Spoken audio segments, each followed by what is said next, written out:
Hello दोस्तों, आज की कहानी बहुत कमाल की है, इसलिए इसे पूरा सुनिएगा। मेरा नाम आर्यन है और मैं ऊर्जा विभाग में काम करता हूँ। मेरी एक खूबसूरत पत्नी और 1 साल का प्यारा सा बेटा है।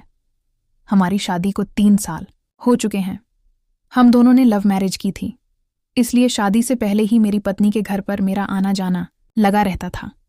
मेरी पत्नी का परिवार छोटा था और हमारे घर से बस 2 या 3 किमी ही है। उनके घर में उनके माता पिता और एक छोटी बहन थी। उसकी छोटी बहन से तो मैं शादी से पहले ही काफ़ी घुल मिल गया था। मेरे ससुर जी रिटायर्ड टीचर थे और सासू मां हाउसवाइफ थी और मेरी साली साहिबा बीए कर रही थी। ससुर जी के रिटायरमेंट के बाद जो पैसा मिला उसे उन्होंने समझदारी से निवेश किया, जिससे घर की स्थिति काफ़ी अच्छी हो गई थी। अब वह अपने एक दोस्त के साथ साझेदारी में बिजनेस करते हैं, इसलिए दिन भर व्यस्त रहते हैं। मैं भी एक अच्छी पोस्ट पर ऊर्जा विभाग में नौकरी करता हूँ और मेरी पत्नी भी विकास बैंक में मैनेजर के पद पर नौकरी करती है। हमारे बेटे की देखभाल की जिम्मेदारी मेरी सासू माँ ने खुद ही उठा ली, क्योंकि हम दोनों ही नौकरी करते हैं तो हमारे बच्चे को संभालना थोड़ा मुश्किल हो जाता है। सासू माँ इस काम को खुशी खुशी करती हैं, क्योंकि यह उनके लिए एकमात्र मनोरंजन भी है और उनको बच्चे बेहद पसंद भी हैं। सच कहूँ तो मेरी सासू माँ ने खुद को बहुत अच्छे से मेंटेन किया हुआ है। उन्हें देखकर कोई नहीं कह सकता कि उनकी 2 बेटियां हैं और उनकी उम्र 40 साल है। उनका शरीर पहले से ही एक मलयालम अभिनेत्री जैसा है, इसलिए उनकी डिलीवरी के बाद भी उनके शरीर पर ज्यादा असर नहीं पड़ा। उनकी लंबाई करीब 5 फीट 5 इंच है, घुटनों तक लंबे काले घने बाल, हल्की भूरे रंग की आंखें और उनका शरीर एकदम संतुलित है। उम्र के हिसाब से थोड़ा सा पेट निकला हुआ है, लेकिन नीले से चेहरे पर एक भी झुर्री नहीं आई। साफ सुथरी गोरी त्वचा और एक आकर्षक महिला है। कुल मिलाकर किसी भी आदमी को आकर्षित करने के लिए जो चाहिए वह सब उनके पास है। जब से मैंने उन्हें पहली बार देखा था तब से ही मेरा मन उनके लिए आकर्षित हो गया था।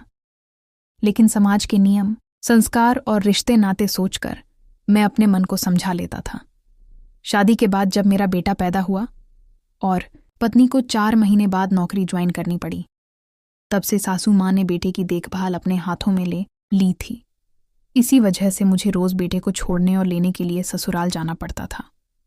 उनसे रोज मिलने और बातचीत करने के बाद मेरे अंदर दबे हुए विचार फिर से उभरने लगे थे। तब मैंने ठान लिया कि एक दिन उनसे अपने मन की बात जरूर कहूंगा। कई दिनों तक तो मैंने कोशिश की, लेकिन हिम्मत नहीं जुटा पाया।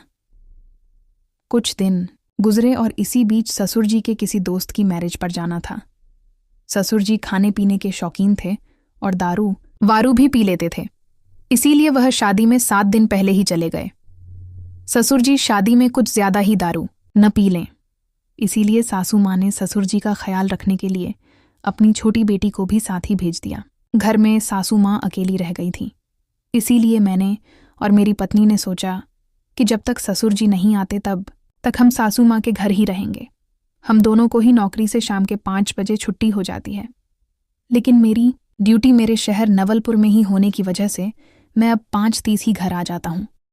लेकिन मेरी पत्नी की ड्यूटी शहर के दूसरे ब्लॉक में है, इसीलिए वह वहाँ से 5:15 बजे बस से शहर आ जाती है और मैं इनको बाइक से घर ले आता हूँ।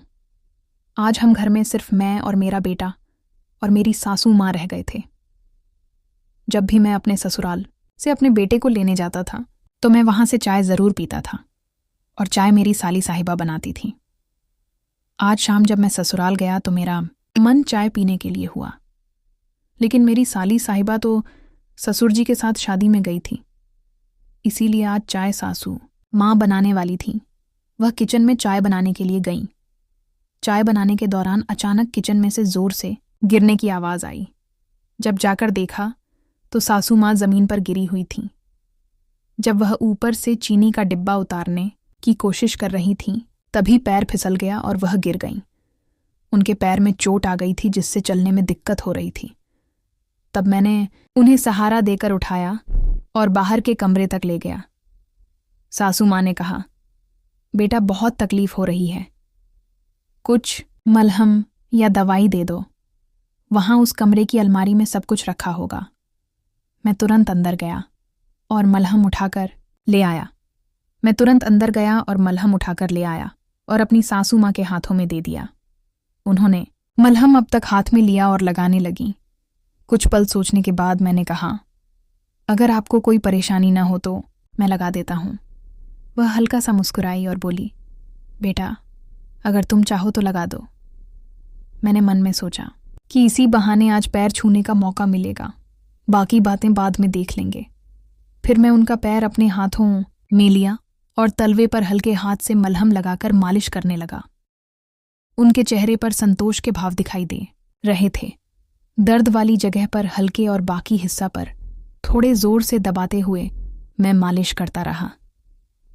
थोड़ी देर के बाद मैंने उनसे पूछा, अब कैसा लग रहा है माँ जी? उन्होंने कहा, बहुत अच्छा लग रहा है। मैंने पूछा, और करूं क्या? उन्होंने तुरंत कहा, हाँ कर दो। इसके बाद मैंने धीरे धीरे पूरी तलवे की मालिश शुरू कर दी। मैं अनुभव के आधार पर मैं जान गया था कि कहाँ कहाँ दर्द हो सकता है। फिर कुछ मिनट के बाद मैंने पूछा, सासू माँ अब कैसा लग रहा है? उन्होंने कहा, अब आराम महसूस हो रहा है बस। अब ठीक है बेटा, अब मैं घुटनों पर खुद लगा लूंगी। उनके ऐसा कहने से मेरा सारा उत्साह ठंडा पड़ गया, लेकिन मैंने हिम्मत करके फिर कहा, अगर आपको कोई आपत्ति न हो तो मैं घुटनों की मालिश कर देता हूं। मुझे पता नहीं था कि उनका जवाब क्या होगा, लेकिन उन्होंने हंसते हुए कहा, तलवों पर मलहम लगाते में इतना झिझक रहे थे, अब घुटनों पर लगाने के लिए तैयार हो गए। इस सवाल से मैं चौंक गया, समझ न आया क्या जवाब दूं।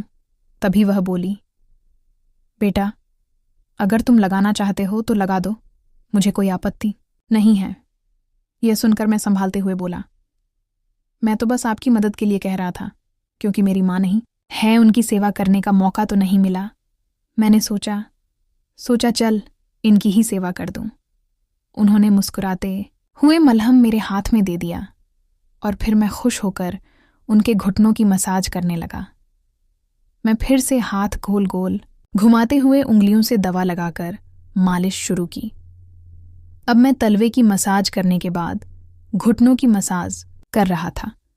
शुक्र की बात यह थी कि सासू माँ सीधी लेटी हुई थीं, इसीलिए उन्हें यह सब दिखाई नहीं दे रहा था, वरना पता नहीं देखकर उनका क्या रिएक्शन होता।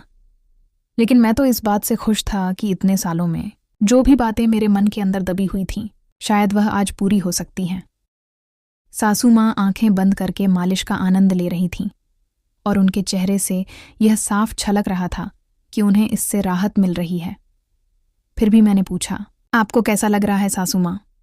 उन्होंने तुरंत जवाब दिया, बहुत अच्छा लग रहा है बेटा, आपके हाथों में तो जादू है। हालांकि एक चीज़ मैंने नोट की थी कि उनके बोलने का लहजा अब थोड़ा बदला हुआ था। ये सुनकर मैं थोड़ा चौकन्ना हो गया, लेकिन इससे मेरी हिम्मत और भी ज्यादा बढ़ गई। मैंने अपने आप पर विश्वास बनाए रखा और धीरे धीरे मालिश करता रहा। ये देखकर मेरा मन खुशी से भर गया। मुझे ऐसा लग रहा था जैसे मैं अपनी असली माँ की सेवा कर रहा हूं। तभी अचानक से मेरा मोबाइल बजा। देखा तो मेरी पत्नी का फोन था। उसने बोला, मैं बस स्टैंड पर आ गई हूं, मुझे ले जाओ, आज मुझे जल्दी छुट्टी मिल गई है। मैंने कहा, बस 5 मिनट, मैं पहुंच रहा हूं। इसके बाद मैं वहां से निकलने लगा और मैं उठ खड़ा हुआ। फिर सासू माँ ने मेरी ओर देखा और कहा, सीमा, तुमने जो भी किया वह किसी ने कभी नहीं किया। तुम्हारा यह एहसान मैं नहीं भूलूंगी। मैंने हल्की मुस्कान के साथ कहा, अरे इसमें एहसान की क्या बात है माँ, आपको खुश रखना मेरा फर्ज है। उन्होंने सर हिलाते हुए कहा, शायद तुम्हारे लिए यह फर्ज था, लेकिन मेरे लिए यह एक नई शुरुआत जैसा है। मैंने उनका बातों को समझने की कोशिश की, लेकिन ज्यादा कुछ कहे बिना ही मैं घर से बाहर चला गया। तब उनके चेहरे पर एक संतोष और अपनापन साफ छलक रहा था। रास्ते में मन में बस यही ख्याल था कि कभी कभी रिश्ते अपने असली मायने तब समझ में आते हैं जब हम दिल से किसी की मदद करते हैं। शायद आज का दिन हमारे रिश्ते की एक नई शुरुआत थी। फिर मैं अपनी पत्नी के पास पहुंचा तो मेरी पत्नी ने पूछा, इतनी देर क्यों हो गई आने में? तब मैंने मुस्कुराते हुए कहा कि माँ का ख्याल रख रहा था। मेरी पत्नी ने मेरी तरफ देखा और बिना कुछ कहे मुस्कुरा दी। फिर हम दोनों ससुराल में आ गए और सासू माँ मुझे मुस्कुरा के देख रही थीं। मेरे मन में एक अजीब सी शांति थी। शायद कुछ रिश्ते ऐसे ही होते हैं। आज हमें यहाँ रुके हुए दूसरा दिन था और हमें 3 सरकारी छुट्टियाँ आ गईं। 2 सरकारी छुट्टी और 1 रविवार। अब हम दोनों पति पत्नी ससुराल में ही रहने वाले थे। सासू माँ के गिरने की वजह से उनके पैर में मोच आ गई थी, जिससे उनको चलने में दिक्कत हो रही थी। इसलिए अब मेरी पत्नी ही माँ जी को कंधे का सहारा देकर इधर उधर लेकर जाती थी। अगर सरकारी छुट्टियां ना होतीं तो सासू माँ की मदद करने का सौभाग्य मुझे प्राप्त होता, लेकिन मेरे फूटे कर्म मुझे उनकी सेवा करने का मौका ही न मिला। दोस्तों, मेरी कहानी कैसी लगी आपको? कमेंट करके बताएं। मेरे चैनल को लाइक, शेयर एंड सब्सक्राइब करें। मिलती हूँ एक और नई रोमांटिक